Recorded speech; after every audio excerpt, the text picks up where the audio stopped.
পেঁয়াজ, হলুদ, গরম মশলা এসব ছাড়া আবার চিকেন হয় নাকি? হয় যদিও বা টেস্টি হয় কি? আগে ধনেপাতা কাঁচা লঙ্কা ভাপা মুরগিটা একবার এইভাবে বানিয়ে খেয়ে দেখো।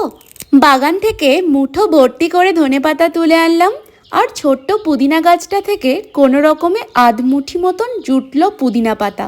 থাক থাক, ওতেই হবে।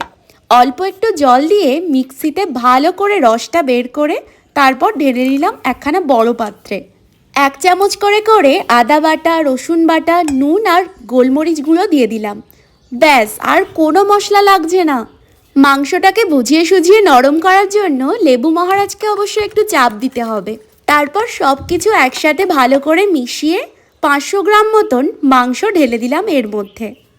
সময় থাকলে 1 রাত্রি, আর যদি সময় হাতে না থাকে আধা ঘন্টা থেকে 1 ঘন্টা অন্তত ম্যারিনেট করো।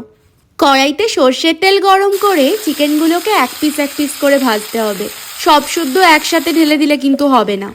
বেশ 7-8 মিনিট মতো হাই ফ্লেমে ভেজে তারপর বাকি মশলাটা দিও।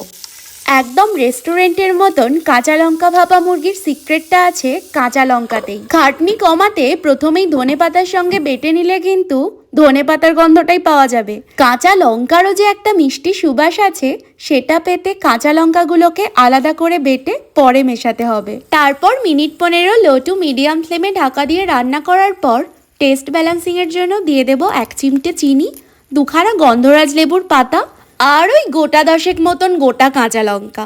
মজা করলাম, 2-3টে দিলেই হবে। আরও মিনিট 2-3 ঢাকা দিয়ে রেখে গন্ধরাজ লেবুর ফ্লেভারটা ভালো করে ঢুকিয়ে নিয়ে ফ্লেমটা অফ করে সাজিয়ে নিতে হবে ধনেপাতা কাঁচা লঙ্কা ভাপা মুরগি।